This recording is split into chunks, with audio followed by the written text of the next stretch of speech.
عمرك سألت نفسك ليه ايفون سعر ممكن يجيب موبايلين اندرويد؟ وليه الناس بتبيع كلية وتشتري ايفون؟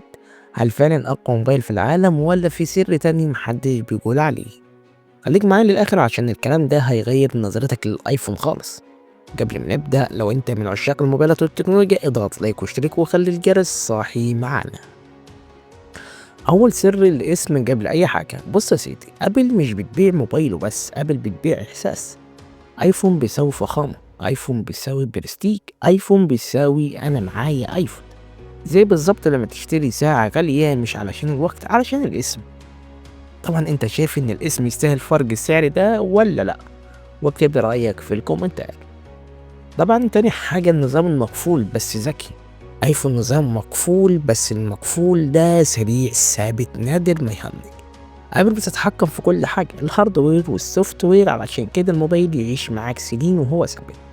لو لسه ما اشتركتش اشترك دلوقتي عشان لسه الاسرار التقيلة جاية. وطبعا تالت حاجة تكلفة التصنيع. مش زي ما فاكر ناس كتيرة فاكرة ان الايفون غالي علشان مكوناته غالية.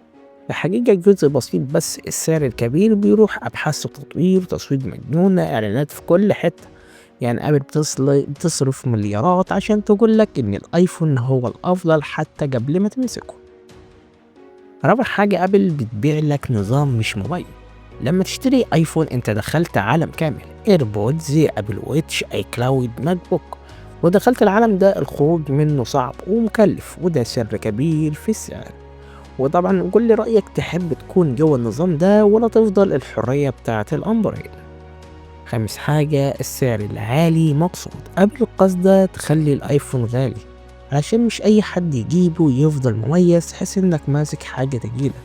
الغريب بقى كل ما السعر يعلى المبيعات بتزيد. طبعا في الاخر يا صاحبي، الايفون مش اغلى موبايل علشان اقوى كاميرا ولا اعلى مواصفات، لكن علشان اسم، احساس، نظام، سياسة ذكية جدا جدا. طبعا السؤال الحقيقي بقى، هل الايفون يستاهل سعره ولا في موبايلات ارخص وتديك نفس اللي بتدور